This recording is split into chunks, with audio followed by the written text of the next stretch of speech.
can understand the lesson that it has taught me. So one of the biggest lessons that it has taught me when it comes to family, through my family transition, through the grief, through the traumatic experiences is that you cherish people. That's right. I'm not talking about looking at the past, the relationships, the what happened. Cherish people today.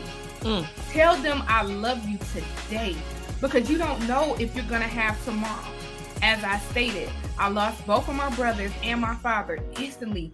You know, sometimes people haven't said the words that they wanted to say. So what it has taught me is those things that you want to say tomorrow, or you thought about saying, you need to say them today.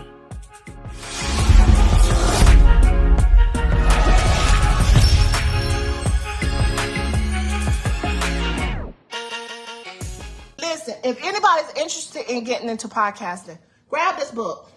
Go on Amazon, grab this book. It goes with me almost everywhere. This book has like a workbook. It has places you can fill it in. It tells you how to monetize your podcast. It tells you how to set it up. It tells you about sponsorships. Listen, go on Amazon and get this book. And this is the Bible for podcasters.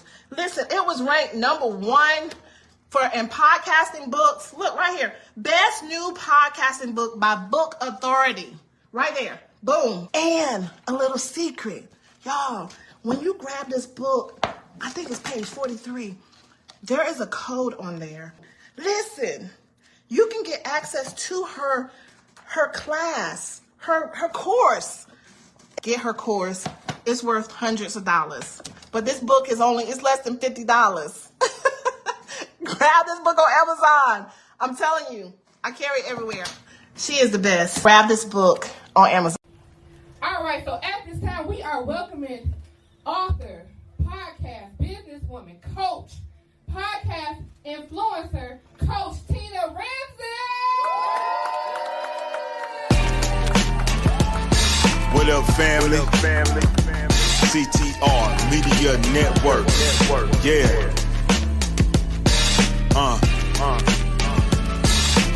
Best in the biz. Yeah. Join the team.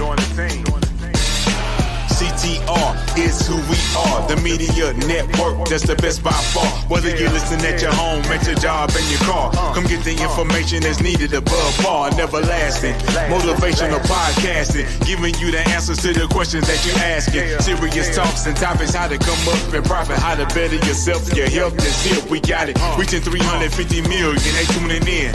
We in 50 different countries, we all can. And like-minded, find your purpose and your assignment. Come get your fix, your feel, your mental alignment. Get active and speak to the masses. Build your influence, all levels and all classes. Now you know you can monetize and grow. CTR Media Network, start the show. CTR Media Network. CTR Media Network. CTR Media Network. CTR Media Network. CTR is who we are, the media network, that's the best by far, you know. CTR Media Network. CTR Media Network.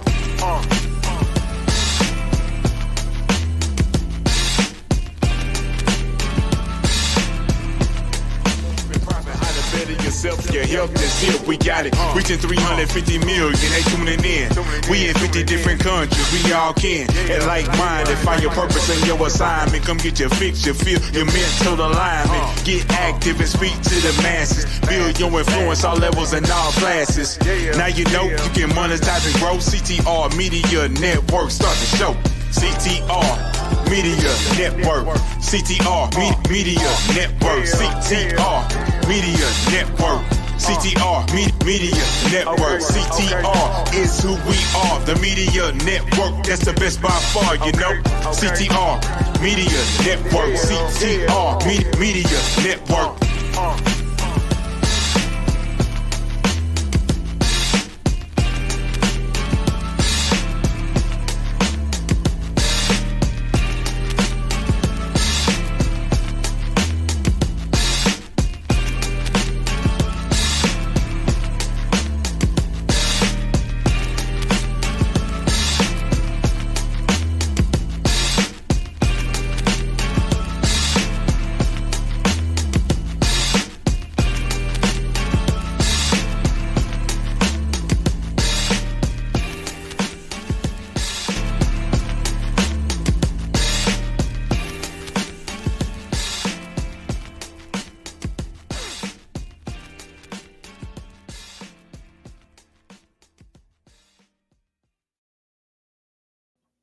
Hello, everybody. I am Dr. Tina J. Ramsey, the host of the Tina Ramsey Show and podcast, and I'm so excited to have today's featured guest with us, the amazing Shana Asby.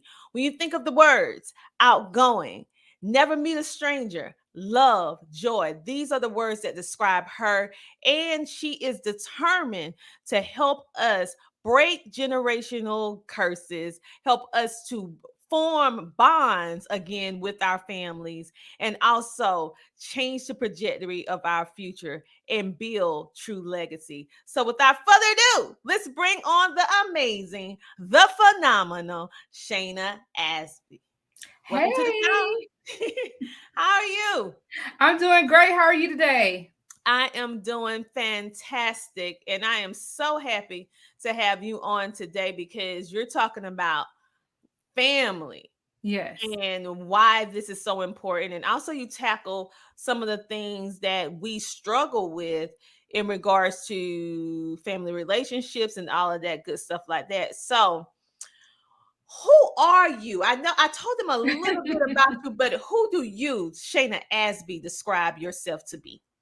So again, my name is Shana Asby. I am the family life coach. I'm also the host of The Mother's Place, which is actually a podcast located on Facebook, where I help strengthen, encourage, and realign mothers, and as well as advocate for them, because us single mothers, we have a hard job of just raising children by ourselves, right? So we need that support system. But I'm also the family life coach, where I actually embody the importance of the family foundation. So what I try to do is what I put out to do is I help people break generational curses from their past as far as their youth, because some of those experiences kind of left us stuck as an adults. So just helping them heal that process in order to go forward and to walk in the purpose that God has for them. You know what? You said a lot of good information right there. It's because many times you're correct. We may be an adult, but maybe something happened to us when we were younger, or maybe you didn't have your father in your life or your mother, or maybe your siblings, you was split into different homes. And whether we realize it or not, those types of things it scars us, and most of the time we do not address it nor deal with it. You know, I have heard of so many different type of coaches, business coaches, visibility coaches, the list goes on and on, transformative coaches. But to hear about someone who specifically is geared towards the family, that's something that I don't hear too often. So why did you decide to go into specifically family life coaching? So the reason why I became a family life coach is because the family is the foundation. That's the foundation of who I am as a person, who we will become. It starts with the family. So me specifically, I went through some past experiences in my own personal journey where at the age of 12 years old, my mother gave me up because she had a mental breakdown because of a divorce. Her and my father, he became remarried. My mother, instead of, raising us, she felt like she couldn't do it. So she gave us to our father, and it was me and my two younger brothers. And so because of that paradigm of that shift, that thing that happened, it actually caused a breakdown in our family. I had to see, you feel when it comes to being left out or feeling rejected, you feel rejected, you feel left out, you feel like you don't have anyone to look out for you. You go around this world lost and confused because you're not knowing who you are. So it became that. And then that father that raised me was not my biological father. He was the only father that I knew. So that added a different story on top of that. What I realized is that not only do we pick up the generational curses from our family, that's our biological family, but for any family that actually adopts us into that family, we pick up everything that goes along with that. So because of everything that I went through, I actually was able to learn from what I went through, as well as go to school to become a family scientist, so I can help educate other people how to overcome those things so they can walk into, like I said, the purpose that was destined for their lives. Because a lot of times we get stumped right there because we didn't have maybe a mentor or someone to speak about, who we are or who we should be or what we should be doing. So that is why I stepped into family life coaching. In the process, as I stated before, and I'm pretty sure you remember Coach Tina Ramsey, we were supposed to do this show a year ago. Yeah. I lost both of my two little brothers the same way I lost my father. They all died from motorcycle accidents, and both of them died from car accidents 10 years apart. So that right there was like my awe moment. Like, I needed to learn and teach people how to overcome those obstacles that they feel like is stopping them from walking into their purpose. Wow, we have heard so many people use this phrase loosely, turning your pain into purpose. Yes. Many people, they use it because it's a very popular statement, to say the least. But when I'm hearing your story, you are actually can be the poster child, the picture, the human being that can exemplify turning your pain into purpose. So you're not only going to school, and we're going to talk a little bit more about what a family scientist is, but you're also went through your life experiences. And then, you know what? I never thought about the fact that when you deal with these traumas, that's biological. Of course, we know that biological traumas. You were saying how your mother had a breakdown, and then she let you stay with your father. But to think about being with a stepfather, and then you have this new family, and I never thought about you pulling their tragedies, their problems, their mishaps, the good and the bad. You're pulling that with you as well. So here you are, a young person, have to deal with adult issues at a young age, and you're carrying the load of two different families. And as a child, you don't want to make your parents upset. You don't want to be an additional problem. Okay. And so how was that trying to, if it's possible, like balancing it all? Because I'm hearing, okay, we had to go through this, and then we went through that, and then I had to learn. You emphasized the word learn, and then you were helping people. So how did you transition? Oh, that transition process. So that transition process was definitely different due to the fact that as you're going through life, right, things happen. Things happen that's abnormal. And so when I say learn, is that every life experience is not experienced just because it just happened to you. Everything is purpose because it's God's design. But at the same time, are you going to catch the lesson that God is giving you in order to learn what it is that you're supposed to catch? Because everything is not always about you, it's for the next person. So as I was going through, and I may have been hurt for a moment, I may have, like I told you before, I may trip and I may stumble. But even in the process of tripping and stumbling, because I'm going through grief because I lost my father, or going through grief because I lost my brother, going through those things, I had to make sure that I remain present. There's a lot of us that's out here today. We're walking and we're going through life, and we're just living life. We're just living life every day carefree as if it has no purpose. Everything that you do, every connection that you make, every experience has a purpose. But the real question is, will you catch that lesson? Will you catch that lesson? So as I was going through, I was present. I wasn't in yesterday. I wasn't in what my future was. I was present because I wanted to make sure that I felt and embodied this experience so I can understand the lesson that it has taught me. So one of the biggest lessons that it has taught me when it comes to family, through my family transition, through the grief, through the traumatic experiences is that you cherish people. That's right. I'm not talking about looking at the past, the relationships, the what happened. Cherish people today. Tell them I love you today, because you don't know if you're going to have tomorrow. As I stated, I lost both of my brothers and my father instantly. Sometimes people haven't said the words that they wanted to say. So what it has taught me is those things that you want to say tomorrow, or you thought about saying, you need to say them today. That's powerful. That's powerful, because many times we always think, and well, I'm not going to say always, but we generally just have the consensus that I have time. And what you're saying is that's not necessarily the case, because you have your father and your two brothers both died the exact same way, 10 years apart. And who would have thought that the way that your father passed away would be the way that your brother passed away, and then your other brother passed away, and it was consecutive with 10 years apart. And so had you not said what you need to say then, a lot of people, we're left with, I wish I would have done, I hoped I would have done, I just wish I could turn back the hands of time, which we know we can't do that. And so I really appreciate how you are actually using your life, your tragedies, your struggles, and you turn it into strength, and you turn it into passion, and you turn it into purpose, and you're helping us maneuver through life in a way that normally, especially within our Black community, we sweep up on the rug.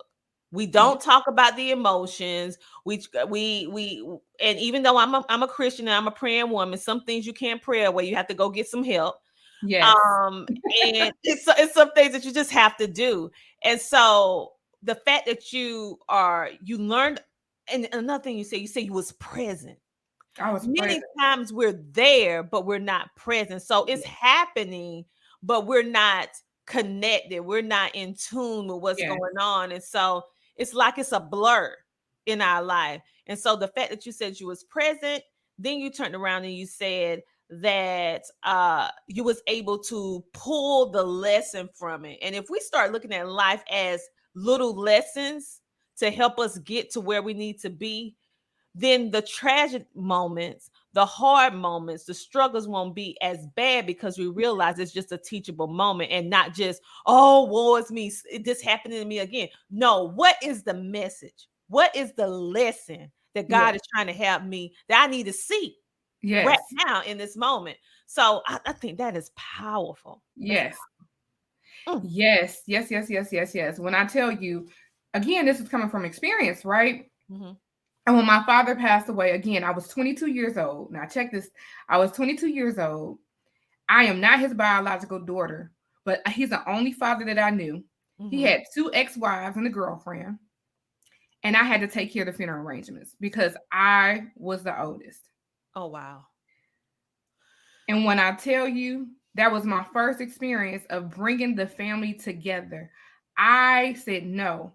Everybody, when we go to funerals, everybody's in an uproar. They want what they want. And, one person wants them buried. One person wants them cremated. And I just said, you know what? We're going to do this together as a family. Some things I had to put in place, and I had to be that person, but had to be that voice. But I told them, I said, no, we're coming together. Mm-hmm. And whatever my father's wishes were, that's what shall be done, because he is the person who has left this earth, right?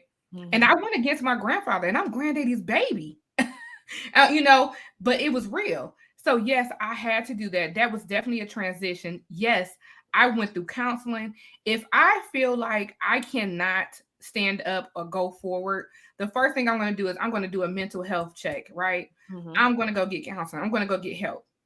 Mm-hmm. It's definitely, I have to do that, because if I'm messed up, then who's going to be there for my son? Who's going to be there for the next person?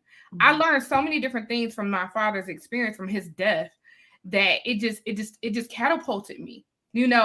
At the time I was going through a bad breakup with a boyfriend.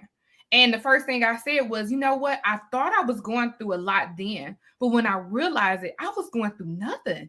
It could have been worse than that. Death and losing somebody without saying those things like, I love you, I apologize. Let's have those conversations. That is what matters. I tell people all the time, when you go to a funeral, that person that's doing the crying the most, they didn't get to say the things that they should have said. Mm-hmm. That was me at the age of 22. That was me. And so I propelled myself to make sure that I cherish relationships with my siblings and people. Mm-hmm. And when I felt compelled to tell them, I love you, I appreciate you. My brother, before he passed away, I used to tell him I love him all the time. And I remember the day he called me, he said, I love you too. Mm-hmm. That did something for me. Mm-hmm. So, yes. Wow. So what we're going to do, We're going to go and take a commercial break, and we'll be right back with the family life coach, Shana Asby, helping us to turn our pain into purpose. We'll be back in a moment. Listen, if anybody's interested in getting into podcasting, grab this book. Go on Amazon, grab this book. It goes with me almost everywhere. This book has like a workbook. It has places you can fill it in. It tells you how to monetize your podcast. It tells you how to set it up. It tells you about sponsorships. It even, listen, go on Amazon and get this book. And this is the Bible for podcasters. Listen, it was ranked #1 in podcasting books. Look right here. Best new podcasting book by Book Authority. Right there. Boom. And a little secret. Y'all, when you grab this book, I think it's page 43. There is a code on there. Listen, you can get access to her class, her course. Get her course. It's worth hundreds of dollars. But this book is it's less than $50. Grab this book on Amazon. I'm telling you, I carry it everywhere.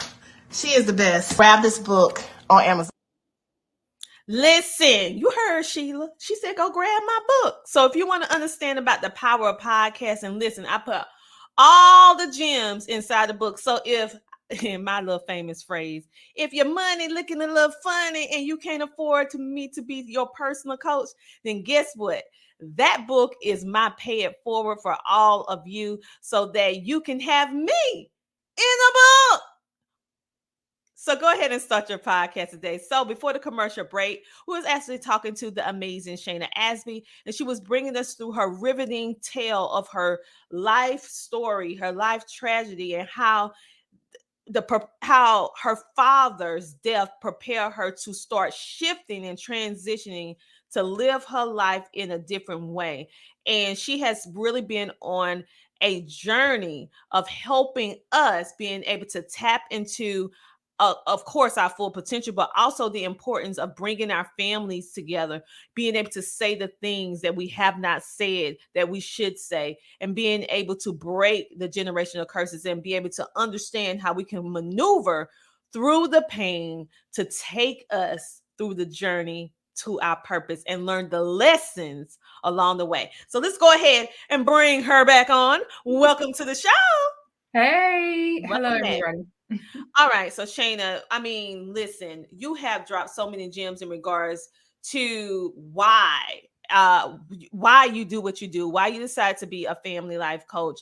And you have been totally transparent and open and vulnerable in the sense of sharing at age 22. You weren't always this together. No. And you said a good point when you said, when you go to the funerals and then it's the one crying the loudest, then that probably is the individual that have some things that they wish they would have said, or maybe they had an argument and they did not make up. Whatever the case may be, you just have those individuals. Sometimes it may be that case, or sometimes it's not. But for you, that was the case for you. And that situation, you learned the lesson because you was present. Yes. So.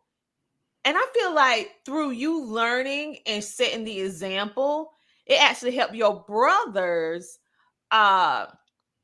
say I love you too, because you mentioned before the commercial break how you guys just say that you loved each other all the time, and he would say it as well, and how that made you feel. So I feel like in a way, before Shana Asby was the family life coach, you was already doing the family life coach stuff. So what do you think about that? I definitely was, and I'm gonna tell you this, and I want to make sure that I be this very transparent. Mm-hmm. It was not always peaches and cream. Mm-hmm. It's messy.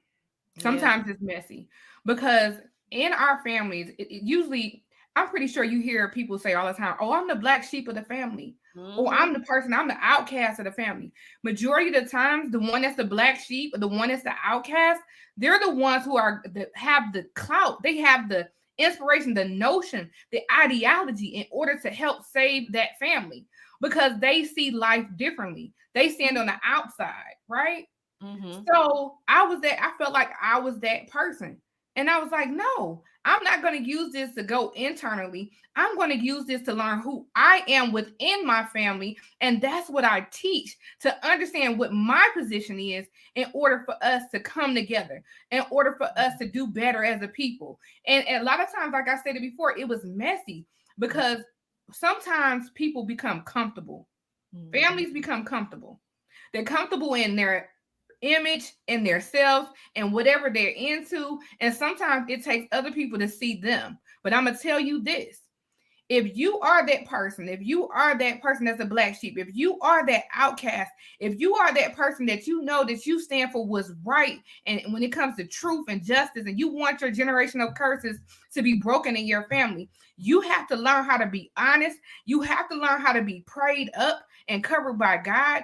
And you have to be able to tell people the truth, but you have to take off the mask that you have first in order to see them. So they can understand who you are and you can see it wholeheartedly. At the same time, once that happens, they'll be able to accept your character and your characteristics by the way that you portray yourself. Girl, listen, you done gave a whole different definition for black sheep and outcasts, okay? Because when you normally think about black sheep or outcasts, you don't think about them in that light, being able to be pretty much the gatekeepers. Yes. Pretty much the people or the person that can transition or change the trajectory of the family, whether it's spiritual, financial, informational wise. Yes. Because you have a unique perspective of being on the outside. You're not on the inside looking out, you're on the outside looking in. So you can see things through different lenses. So necessarily being a black sheep is not necessarily a bad thing. It's how you choose to use it and be honest and transparent and do the inner work for yourself so that you can be a blessing to your family. Yes. Wow. Yes. Okay, you keep talking about family and all of this, but in generations, let's talk about the problem, or I would say, I can't speak for every race because I'm not every race. I am a melanated woman of color, right? From what I know personally with our culture, with our generation, not all of us, but some of us, because most of us are not born into a family that has financial literacy.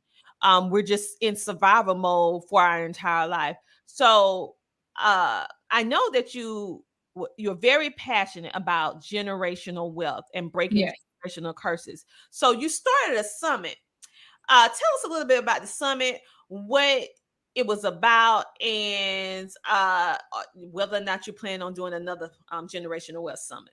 Yes. So I started a generational wealth summit, and it was like a couple of years ago. And this is a summit of educators, of people to come forth and tell us how to build that foundation of financial literacy, of being able to go forward. Because let's be real or be honest, a lot of our issues came from financial. I know me as a single mother, raising a son, I didn't have the best setup, the best foundation, the best support system. I didn't have the best, but financial literacy was one of those pieces that we really needed, especially as a people, as a Black people in the U.S. Come on, let's be real about it. So we need to start learning from these people who have already taken the time to do the work, who walk the steps of how to get there to that next level, okay? For some reason, us in the Black community, we felt like poverty was our way. And it's not that we probably felt it, we were just there, okay? We were just existing. Whatever the pastor said in church, we were just going along with it. We weren't even reading the Bible and taking it to ourselves and holding ourselves accountable with it. God has set us up for the kingdom right here on earth. But it's up to us to take the kingdom back. It's up to us, the righteous ones, to take the kingdom back. So within that means that being financially free, learning information that can get us there, learning information that can get us to the next level, not just with the family generational curses being broken, many generational curses, many other cycles of things that has held us back as a Black people. Our mindset, we have to shift our mindset. You know, it was somebody who told me we should not be in the mindset of lack. We need to be in the mindset of bountifulness, Mm-hmm. abundance. But the only way we're going to get there is if we change our mindset, realign our spirit, and realign ourselves to what our true purpose is. Then it'll take off from there. I agree with you because I don't know what it is and what made us as a whole take up the plight of struggle, of challenges, of poverty. And when you think about our culture in the whole, what we see, what is projected in media, we see that side. But the truth be told, we have a lot of families that are together with a mother and a father raising their children. We have very educated people within our community that are making changes. But on media, we see all the negative things. We do have individuals who know this information, they're sharing this information, but maybe we're not in the same locality. And so with that mindset shift, whether you grew up in the projects or the suburbs, you can change your mind. If you change that mind, you can change your life. Yes. And I mean, literally, you can have people in the suburbs and still have a poverty mindset because they came out of poverty and they made it out physically and with the products and the house and the car and all the things that they thought were going to give them joy and happiness, but yet they're still trapped because they fear going back. And so in order for us to truly grasp and truly hold on and truly build that generational wealth, we have to not only make the money, because it's easy for us as Black people to make money because we're the innovators, we're the trendsetters, we have all these ideas. So, and we know how, like in the streets, we say we know how to hustle, we know how to do this and that. But that's not hard. Getting it is keeping it, and then using the money to keep doing for us. So reusing the money is having more than one purpose, investing. And so with your Generational Wealth Summit, you actually had individuals come on telling you how you can invest, different ways that you can diversify your portfolio, different ways that you can come in and flip and start a business, all kind of things that you had that maybe because of your family dynamic, your environment where you grew up, the family that you are connected to right now that's close. Maybe no one was an entrepreneur. Maybe you never heard of stocks, bonds. Maybe you know, and so the fact that you exposed us to this information now is knowledge. And then that knowledge, once you take action, is power. And that power changes the mind, and that mind helped change the trajectory of your family. So no longer your family with the poverty mindset, is with the abundance mindset. And now you're out there saying, hey, you can do this too. It's not as hard as you think, as long as you know the steps. And so I love what you was doing with the Generational Wealth Summit. It was an amazing summit. And I know that you have some other things that you're going to be doing within the years coming. And so you took it a step further. Okay. Because you keep speaking about, we're going to speak to our single mothers. We're going to speak to all of our single mothers, but we're going to put a special interest to our single mothers for this because we're both women of color. Okay. So we're not dismissing all of our other amazing mothers out there that are not melanated, that are not Black, you know, however you identify, Black, African American. I mean, Lord, we the only race that have so many different names to describe one group of people. Right. I ain't even gonna get in there because that's another interview. Why that's right. But whatever you identify as. So what for us, because we have different challenges within the challenge. So if you are a woman that is not Black, your challenge is not the same plight that ours is. We have your plight plus other variables on top of us. So being a young mother, and also having to retrain your brain without, it sounded like that you didn't have anyone like walking you through in your family. You was a trendsetter, you was a trailblazer, so you had to figure this out with you and God, you know, yourself in school. How was it for you growing up, being a young mother, and then turning around and trying to figure out how you're going to make this work.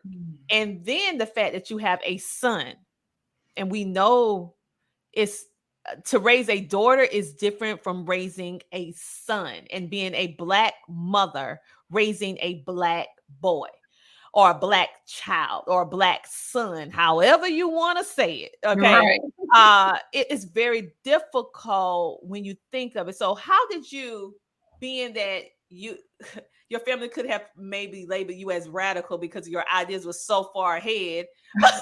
So how was it you was able to maneuver that? And did you get assistance? Not assistance like with government, I'm talking about assistance with going to school to kind of like do like some training or something like that? Or how did that look when you didn't know?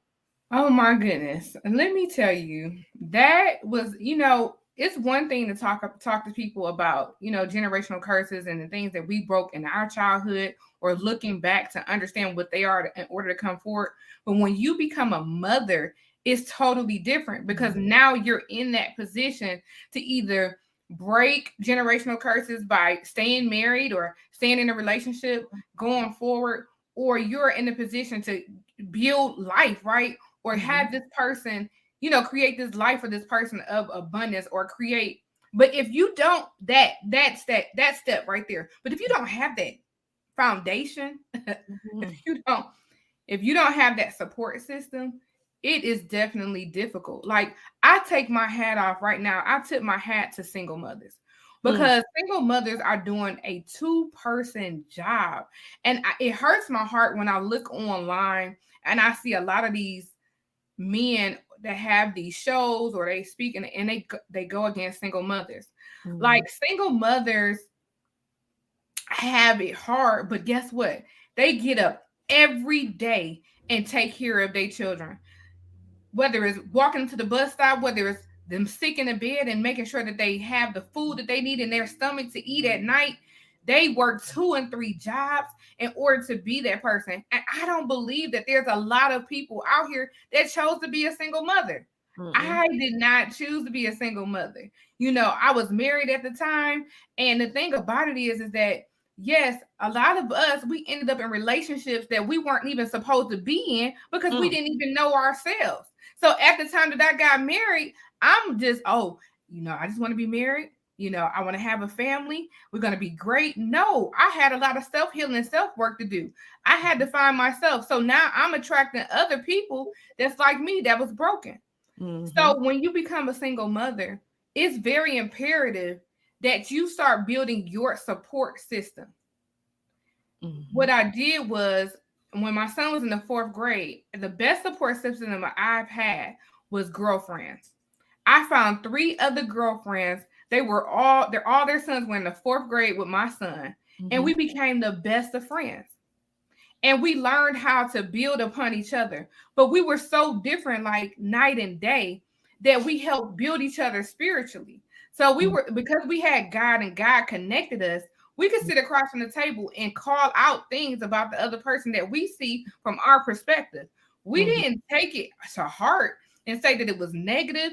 We had to sit and swallow it. Now, sometimes you got a couple of people that get upset, but eventually they'll have to understand it and swallow it, understand and digest it to realize that it was them, and come forward and say, you know what, you're right, because I have to change that thing.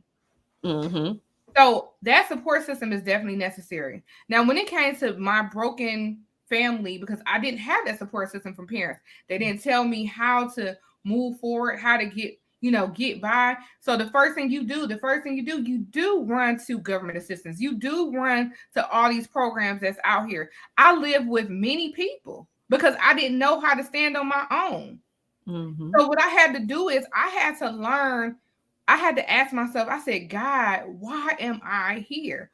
Why am I going through this? And it was to educate other people that we need each other. One, we need each other. Everybody does not have the answer, but the answer is out there amongst us. Number 2, especially in the Black community, we have this thing where we feel like that we should put our children out at the age of 18. Where do we get that from? Not me, but I know what you're saying. Where do we get that from? A lot of our children weren't even ready to go out at the age of 18. They weren't stable. We didn't financially set them up. We didn't tell them how to use a bank account. We didn't prepare them to be alone. But me, I was that person. I would let my son go live with his father. I would let him go off to different places. I told somebody the other day, I said, my son been flying on the plane since he was 3. My son is 18. Mm-hmm. Even going by himself. We have to learn how to loosen the rope. Mm-hmm. But at the same time, with our children, but at the same time, build our support system. Bring the grandmother back in. Learn from the grandmother. Mm-hmm. Learn from the grandmother. Learn from our elders. Our elders are necessary in our lives. They can tell us things that we didn't know how to do, that they knew how to overcome. Mm-hmm. My grandfather is originally from Tate, Georgia. Outhouses. Okay, going up on the hill, pumping water. We need those resources. We need to know how to survive in that type of setting. What did you do when it came to air conditioning? What did you do when it came to money? A lot of our elders, they lived during the Great Depression. How did they save their money then? What was money before that? Mm-hmm. We need the elders. Everybody has a purpose and a place. And that's what I'm trying to teach. And that's what the youth and the youngsters, that we have to connect to the generations. There's no more gaps that should be in between us. We need to bring the love to build it back in, to build amongst each other. Mm-hmm. It's very imperative that we do that.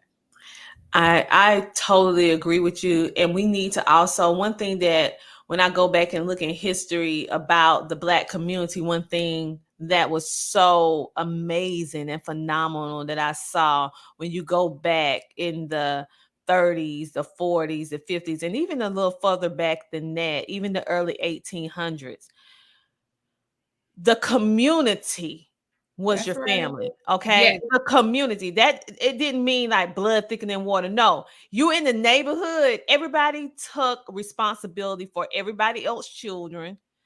If someone saw your child out of step, or they was in harm's way, the community would get to your child before you get to them. Like this, I'm going to tell your mother that you was over here doing this XYZ, and now the society that we live in now is so isolated. It's so many people, but we're so not connected and we're so distant. We need to bring back the community feel. I remember growing up in South Carolina, the small town in South Carolina, and literally, I knew my mom and daddy told me, don't you go down that street number about 2 blocks. You go around that corner to your cousin's house and you don't go no further. But no, children gonna test boundaries and limits. So I had that new 12-speed bike. And I was like, I'm gonna see how far we're gonna go. So I wanted to go to the store, girl. Yes, I did, mom and daddy. I know you be watching the show, so sorry. Okay. So I went down there, my cousin, we riding, girl, we riding. And let me tell you something. It was the community. So I'm over there, and they knew I ain't had no business over there, my cousin and I. And the older lady, the elder, came out the house and said, you better get yourself back around that corner. I'm getting ready to call your mom. So it was stuff like that if children was acting up, they didn't go and film it and didn't help. They stopped it. And then they had a conversation with their children, like, why are you doing this? We are family, whether you are blood or not. The community came together. Even if there was a single mom in the neighborhood, that child had uncles, uncles, cousins, friends. You had people that I thought, growing up, because we were so close, I thought that was my real cousin. Because we be like, that's my cousin. Then you grow up and start really going through your family tree and be like, oh, they was a friend of the family, that you call cuz. And so we need to go back to where the community was raising the families, where even if you're a single parent, even if you're a single dad, because that does happen nowadays. Yes, it does. That the neighborhood is rallying around each other so we can keep our children safe, so that our children will not feel like they have to go off to gangs or go off and do something that against the law in order to feel like they're connected to a family when the community used to be that solid whole. And I experienced that growing up. And everybody knew everybody, all the neighbors. Like Yes. literally, you can go from house to house and sit at the table. If you're there supper time, they'd be like, sit on down. You at here with supper time. You're gonna eat. Yeah, you're gonna eat here, and you can go eat at your house because you're here at supper time, and you're not gonna be watching us eat. You're gonna eat with us. And they bless the food, and we eat. It was a family. And so, what I'm hearing with you is that you're on the plight to bring back that family unit. Yes. That community is so imperative. And so with my program, when I'm teaching the family life coaching, I talk about self-love, family, community, education, and purpose. And the reason why I talk about them in those formats and those 5 stages is because in order to connect to family, to understand who I am in family, I have to know myself. I have to learn healing for myself. In order to get to family, in order for family, I need to know, I can't change my family because I can't change people, but I need to be the best person that I am in order for them to understand, see me and how I'm leading. Okay. That means if I'm the black sheep or I'm the outcast, no matter what it is, I'm breaking that generational curse, right? So understanding who I am within the family. Then next is community. I can't even get to community if I don't understand how important family is. Community is important because what we do in environment and community affects the community, and what the community does, it affects us. God gave us family in order for us to know how to connect with community. Community is definitely important. And then education, and then purpose. So community, yes. When I tell you, I miss those days so much. COVID kind of like set us back, right? Oh, yeah. I remember coming outside. I said, I just want to get a feel. I want to get an energy of the people. We were together. I told someone yesterday, I said, I can't stand that every time a tragic event happens, we come together. We come together. During a 9/11 tragic event, we come together. Hurricane Katrina, we come together. You know, it could be an ice storm outside. We're going to come together. We're going to help each other get home. But what about the times in between those times? Why do we always have to meet up at a funeral? Why can't we come together before the funeral? Not even just for the family reunion. Can we go back to having Sunday dinners where we all come together and we bring our potlucks or our food together and we eat together as a community? We need each other. And a lot of times, a lot of our children, because they're suffering because they are not feeling the love of community.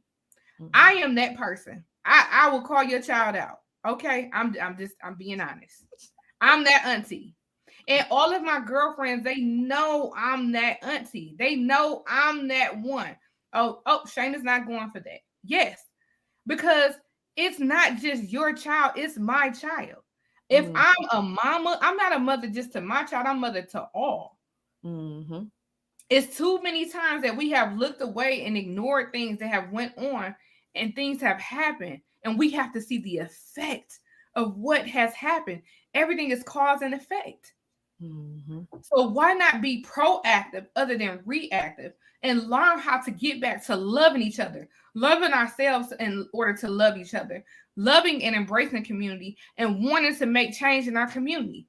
It's time out to not be the servants that God destined for us to be. Let's turn around this. We have the option. We can turn around this generation, but it has to be some people to come together and want to do it as a collective unit. So when I see somebody else and I look at Coach Tina Ramsey, I look at you as my aunt, I look at you as my big sister. I should be able to see myself. We have a problem in this community when we don't see ourselves in other people. Don't think about that's somebody's mother, that's somebody's son. No, we have to learn how to get back to the connection. I'm connected to everything that lives. Every bee, every ant, every person, every human being. I'm connected to everything that lives. So if I kill them or I hurt them or cause harm to them, not only am I harming them, I'm harming myself. So I just took a piece of my life away. when I disenfranchise or hurt somebody else. We need to be held accountable. We do. I 100% agree. So what we're going to do, we got to take another commercial break, honey, because we got bills to pay. Oh, Shay, we got to take these commercials. So we'll be back in a moment with the amazing Shana Asby. And after this commercial break. The Homeschooling Interactive Magazine is a magazine that embraces and celebrates the entire homeschooling experience. Our magazine is different from all the rest because we provide beneficial information and assistance in homeschooling, business, wellness, mental health, resources, and life. We encourage you to pick up a copy of our magazine today on Amazon.com by simply searching the Homeschooling Interactive Magazine. The Homeschooling Interactive Magazine is all about impacting the world through home-based learning, helping to de-stress the homeschooling experience. Get your copy from Amazon today. Hi, my name is Keith. Go to keithanmeet.com and purchase my book.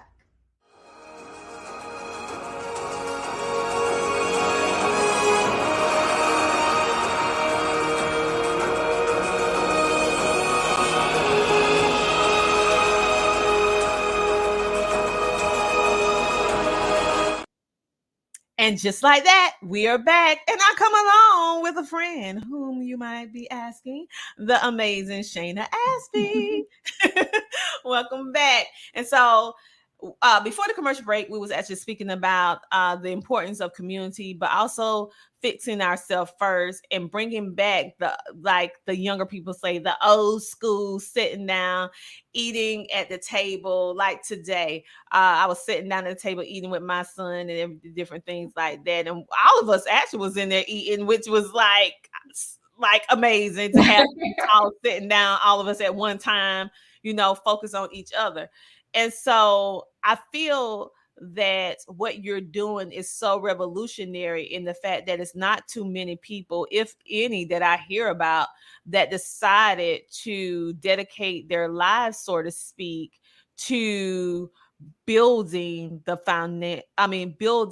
family unit. Yes. Okay, it's so many different type of coaching. I'm not talking about other type of coaching because I'm a other type of coach because I'm a podcast coach and a home consultant. But it takes a special kind of person to be able to hit the dynamic of the family heart, the dynamic of the family traumas, and also have the information to be able to help us navigate successfully through it if we're willing to listen. Yes. And so I absolutely love what you do and how you do it. I have experienced it myself with your coaching. However, Shana Asby is not just a family life coach. She is also a book magazine developer and coach. Yes. And she didn't know I was going to do this, but I was going to do it. Well, I'm totally 100% transparent. So when individuals ask me like, how did you do your book and who helped and all this stuff like that? Well, this is the amazing Shana Asby. She actually helped me in the beginning when I did not have the confidence to build my book because of a tragedy, because of a trauma, of a past experience when I was an author, and it did not work out the way that I thought it was. Just a terrible partnership at the end of the day. And it really scarred me. And so I was stuck for years in this pit of inactivity. And so in order for her to even get me to the place, because everybody told me I should write a book. And not like I haven't been a part of books, but I took the easy way out. I became a co-author to many books. And I'm not dissing co-authorship because co-authorship is an amazing way to be able to meet and build more community. Okay, like we was talking about. But for me, I built more community, but I used it as a way to hide because I could still say, I did it. Right. But I didn't really do it the way God wanted me to do it. Okay.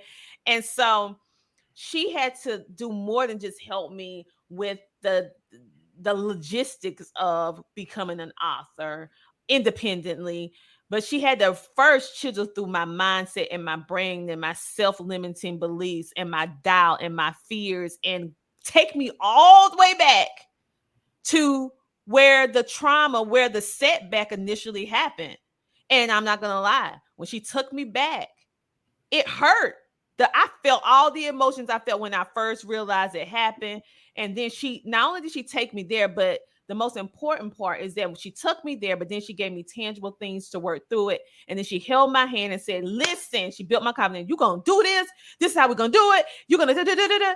And I'm happy to say that this is I came up with the concept of the Homeschooling Interactive magazine, but she actually helped me map out the development and the pieces of it, along with, I took those information that I learned for the magazine development. That's why if you want a magazine done, you need to go to her. But I took that and I adapted to my new book, which is The Power of Podcasting. And shout out to Shay Moore for being my branding and marketing strategist, because it took a community to come together to help my dreams come to fruition. And so I'm very vocal about people who have helped me in any way, shape, or form. Yes, God put the ideas in my head of how to do it, but due to some past things, I couldn't move. I was inactive. I had lack of confidence. And you're probably saying, Dr. Tina, yes, I'm human. Okay. And so I would like to publicly thank you because it was not easy for her, because listen, I can have some pushback like something else.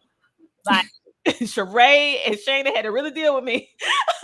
Okay. And so, but they was patient because they realized that was my challenge. And now I had to work through that pain, and I had to learn how to deal with it. And so she that book coach that's not just going to say, okay, give me your manuscript, let me go handle that. Right. She's that coach that's going to help. What is this story about? What's the concept? Who are you trying to help? I mean, she's going to break that thing down so much that you're going to feel like you in a college classroom. And when you get out, but when you get out, you're going to be a better person. And like I said, I was able to take that information that I learned from the magazine development and then transition it into developing and creating The Power of Podcasting, which is the #1 bestseller. So my first book by myself solo, without writing on being co-author, went #1, baby, twice. New release, and I won for Book Authority for 2023. I was in the top 11 books to read for 2023 for podcasting. And so God did that for #1. But #2, he also used other people be able to help you to reach that, but you have to accept it. So thank you so much, Shana, for working with me and helping me in those long nights and working through. And I literally told her one night, I was like, I'm not doing it, and walked away. And all I did was laugh. I was just like, you know what? Yes, you are. No, because imagine exactly. It's a lot of people out there. It's just like coaching, right? Me, and I'm helping people with their family situations. Mm-hmm. Everybody that comes through my coaching program, they leave with something tangible. I don't care if it's a book, you're trying to put together an event, you're going to put together something that's going to be tangible that you're going to walk away with, right? Mm-hmm. Mm-hmm. You have to learn how to accept those things that have happened to you and face those fears and heal from those things in order to get over it. So the best way is to face it head on. And that's, remember when I was telling you, I was like, no, we're going to do this book. Mm-hmm. We're going to do this book. And once we do this book and we get over this hump, it's going to be easy. It's going to be smooth sailing after this. I said, but the first thing that stops people is themselves. They go back to that fear. They go right back to that fear. Mm-hmm. And it's not that's a trick of the enemy. You have to learn how to see, recognize the fear, recognize what it is, be truthful with yourself, and heal from that situation, that area, then come forward. And if you have to do something tangible, you push yourself. Yeah. And so, like I said, I want to show you guys. This is the Homeschooling Interactive magazine. This was the first thing that I did solo by myself. Because like I said, I'm in like so many different books, but I'm a co-author. Mm-hmm. And I was afraid to stand on my own 2 feet because of my past experience, which Shana, that family life coaching, she helped me. So don't just think that family life coaching is linear just to family situations, because sometimes I had trauma dealing with friendships. I had trauma dealing with certain things that hurt me, because remember, your friends, when you love a friend, they become your family. Okay. Yes. And so I had to work through that. And now this is edition 4, 5. We're on edition 5 now. But the first one, which I don't have, it's over there on the bookshelf. It was so hard because as we was building, I had to tackle, like she said, head on. And I didn't like it because it took me back to those feelings. It took me back to those self-limiting, sabotaging beliefs. And it made me feel like a scared little girl. And it made me lose my confidence to all the things I had built up, the visibility, all the accolades, all the awards and certificates and nominations. I went down from that to having to work through these emotions that I pushed away. I put a Band-Aid on it and walked away and never addressed it. Had I known that it was going to be like it was, it took me 5 years, people, 5 years to put out my own self-published book. And I had tried multiple times. I got like 30 different books waiting to be published right now. And I used to write, because I'm a writer. But it took Shana to come along and help me chisel through the why I was doing what I was doing. Who did it? And I had to go back to that good old word that began with an F. I had to forgive. I had to let it go, and I had to forgive. And once I totally let it go and forgave, this went number 1. Worldwide went number 1. And this went number 1. And Shay Moore actually helped me with the branding. And shout out to Multi-Fair Studio for taking this wonderful shot. And shout out to my MUA, Misty Elliott, and I share the same MUA, Asia Williams, because she made that girl face beat to the gods. Okay, so it took a whole village to get me to my first self-published book by myself. And so I want you to look and hear this. If you are a person currently right now, and you have that book you want to write, you have that song you want to produce, you have that degree that maybe you've been in school 5, 6, 7, maybe 10 years, and you're like, I'm not gonna never graduate. Yes, you will. Okay, and I need you to get out of your own way, and I need you to move forward. And if you need help, which I know you do, because I had to get some help, Shana is an amazing family life coach. Amazing. So if you can get on her books, get her. And she also have services available, because I know so many of you come to me, can you help me with a book? Can you help me do this? Can you help me with a magazine? No, and no, and no, because I am a podcast coach and a homeschooling consultant. And even though I did it, that is not my genius zone. That is not what God put me on this earth to do. And I'm a podcast queen, coach, and a homeschooling consultant. So this is the woman, along with Shay Moore, that you need to get in contact with for Shay Moore for marketing, branding, and PR strategies, and Shana Asby for magazines, project management, all of that stuff, book creation, publishing, logos, all the things that goes into you creating your magazine, creating your book, creating all of the things and mapping it out for you. And for me, I'm a visual learner. So she addressed the learning based upon how you learn. Okay. So she adapted her processes to the way you learn. So if you learn audio, she's going to give it to you the way that you get it. Because she mapped me out. She was like, wait a minute, hold up. You a visual learner. I'm like, yes. You a hands-on learner. I'm like, yes. Okay, this is how we're going to do it. And it just went. So first of all, thank you for that. Also, she has a podcast called The Mother's Place. So for all you mothers that's out there that feel lost, that feel misunderstood, that feel misaligned, that you're not fortunate enough to have currently right now, quote unquote, a tribe around you, which is not uncommon. So do not feel alone. That is not uncommon. Shana actually created a safe place, a safe haven for mothers to be able to come, be able to share, be able to be transparent, to be able to share your journey and your plight, and be able to form that community that we're speaking about. And so tell us about your podcast, The Mother's Place. Yes, again, the podcast called The Mother's Place is a place where we help strengthen, encourage, and realign, as well as advocate for mothers, right? Mm-hmm. So this is the place where we can be ourselves. We have so many things that's going on with inside the community of mothers. You know, one is not being able to, it's a lot of mothers who did not have a great relationship with their mother.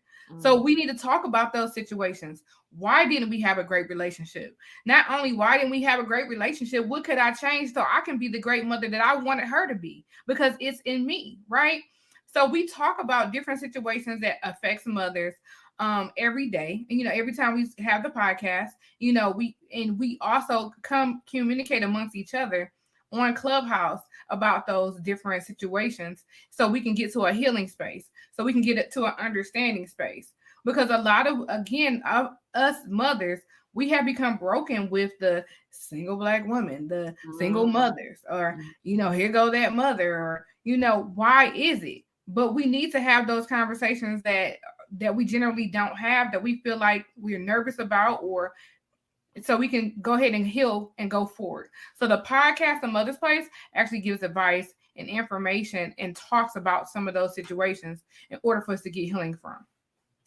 I love it. I love it. And you guys, even if you are a woman, a mother, and you are married, you can still benefit. I am a wife and a mother, and I benefit from it, because even though you are a married woman, that does not necessarily mean that you don't have some of the same, facing the same problems or situations, or maybe have the same type of thoughts that only another woman will understand.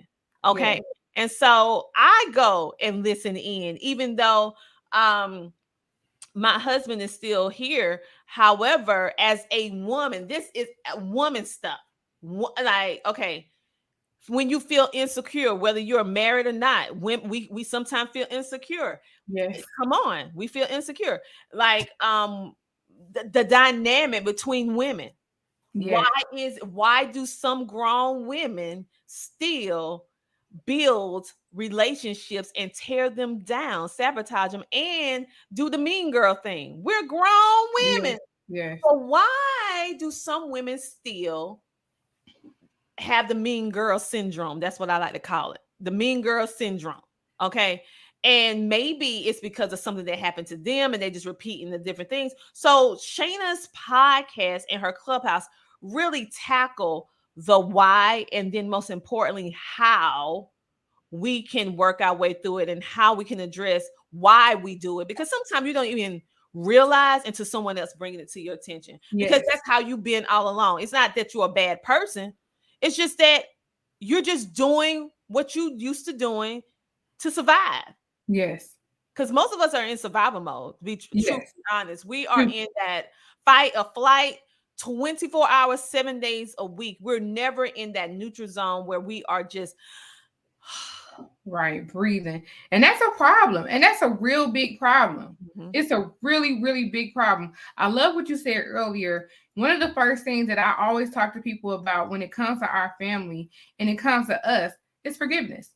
We have to learn how to forgive ourselves. We have to learn how to forgive those people that we feel like have wronged us. But we have to get to that space of saying, you know what, I'm not running no more. I'm going to sit here. I'm going to tackle this, and I'm going to deal with it in order for me to move forward. Yes, like you said, it's not just a place for just mothers or single mothers. Women who are married have a lot to contribute to us mothers who are single or have not been married. They have a lot to contribute, because eventually one day we want to transition over into being married. And why would I not want to speak or build relationships with other women who are in that marriage space? Yeah. Let's be honest. Everybody may not be meant to be married. Everybody may not want to be married. Mm-hmm. And everybody has a different perception or ideology of what a marriage is or what it takes to stay in a marriage. Exactly. I put up a post a couple of weeks ago, and I said, you know what? You have to stay on the wall for every new level, every new addition to your life, every new assignment, everything that you walk in. If it's a job promotion, if it's a relationship, a baby, if it's in a relationship, if it's with it, this is a new level. And with that, you have to stay prayed up, and you have to, you cannot fight the way that you used to fight, because those tools didn't work over there. And that's why it's so important to get a family life coach. And it's also important that when you go through those deep experiences, because a family life coach is not a therapist. Mm-hmm. We are not, let's go there. A coach is not a therapist. Nope. No way. No Nope. way. You go And to a consultant is not a therapist. A consultant is not a therapist. They're not a therapist. A coach is that person that's going to push you, that's going to inspire you, that's going to motivate you and encourage you to propel you to that next level. Again, we need each other. And if somebody has already went through the fire and went through the trenches, we need to connect with those people so we can help get to the next level to see what they did in order to get there. So when it comes to a coach, we've already walked that walk. All you need to do is tap in. So you can get to the next level that you need to be at and stop allowing situations to hinder you from your destiny. That is why I coach, because I want to see everybody succeed. I want to see everybody excel, but I also want to see us thrive and come together and build as a community, because our children, they need that for the next generation. They do. They really do. Well, Shana, I want to thank you so much for being the featured guest on the Tina Ramsey Show, taking your time and really explaining to us about what you do as a family scientist, going to school for a family scientist, and also with the family life coaching.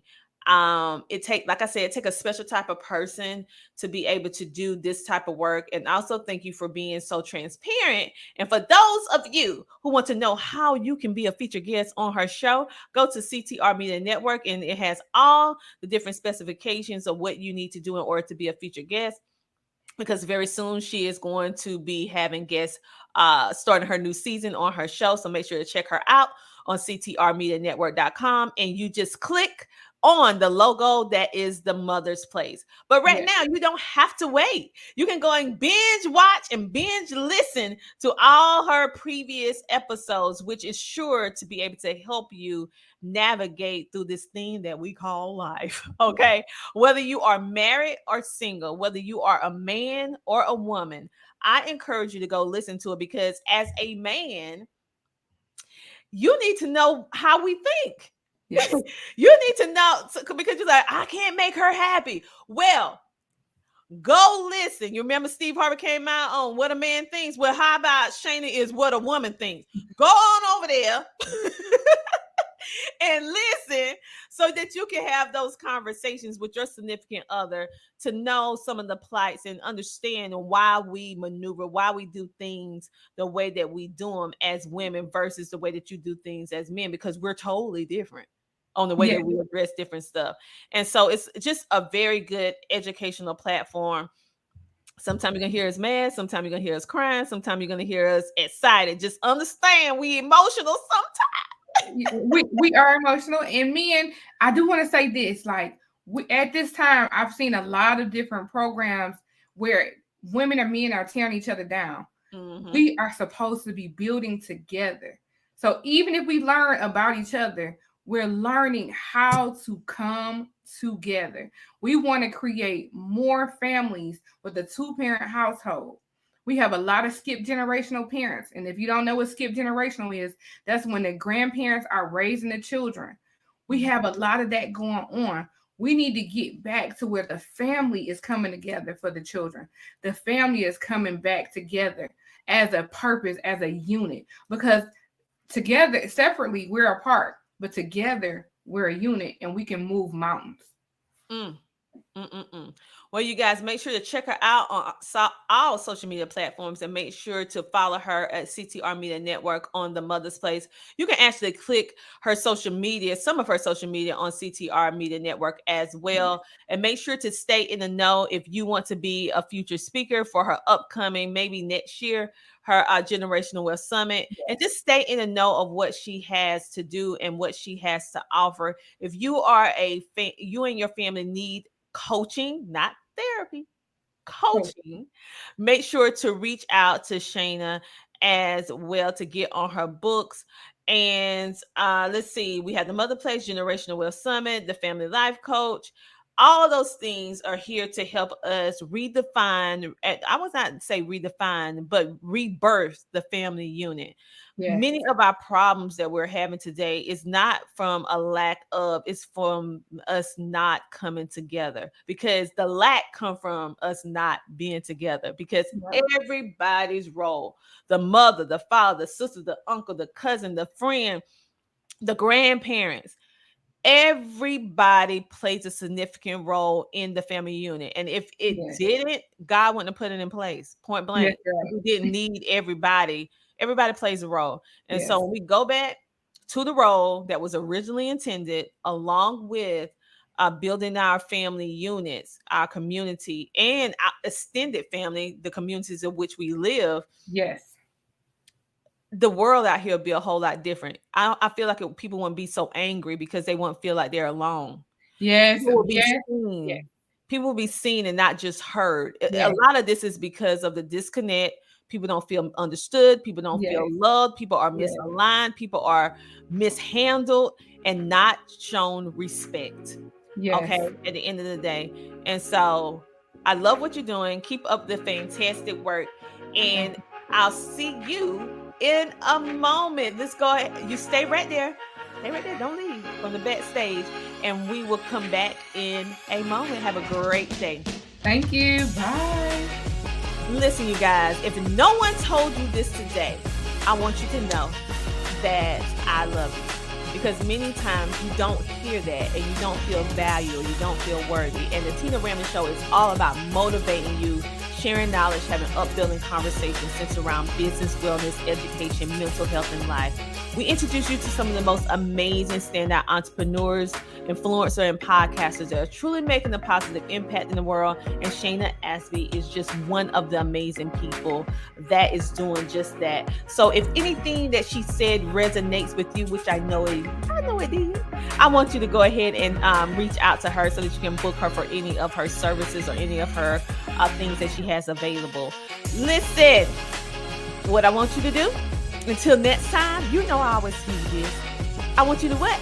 Keep smiling. I'll see you next week with the Tina Ramsey Show and podcast. Make sure to like, follow, share, subscribe, and drop your girl a comment. Okay, I see you in the views, but I don't see you in the comments. Say hello. I'll talk to you later. Bye.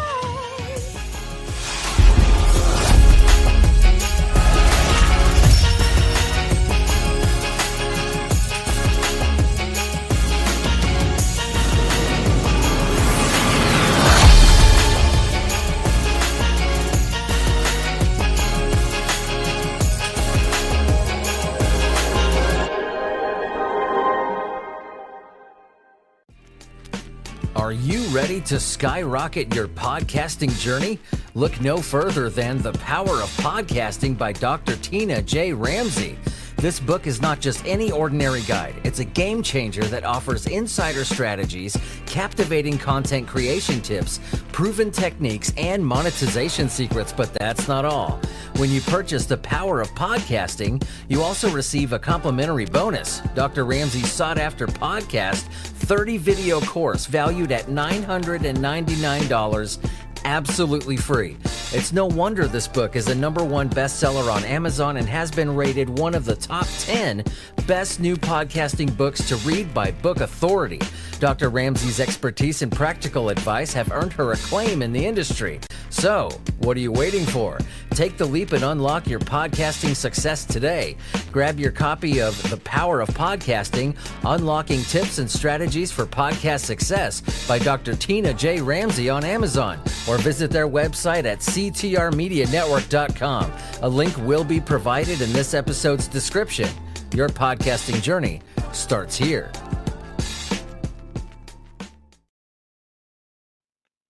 Well, you have any closing remarks before we head out? Y'all, please support the movement of CTR Media Network. I'm telling you, being a part of this amazing media family, I can't go wrong, right? They have the support. They support us in all that we do. If we have questions, they take the time out to advise and mentor. So definitely check out the different plethora of shows that are on the network. I promise you, I promise you, and I'm not saying this because I'm part of the family, but I promise you, you will be uplifted, inspired, educated, motivated, all the good stuff that we all need to carry ourselves out through the day. So definitely go check it out, y'all. Awesome. I definitely appreciate you.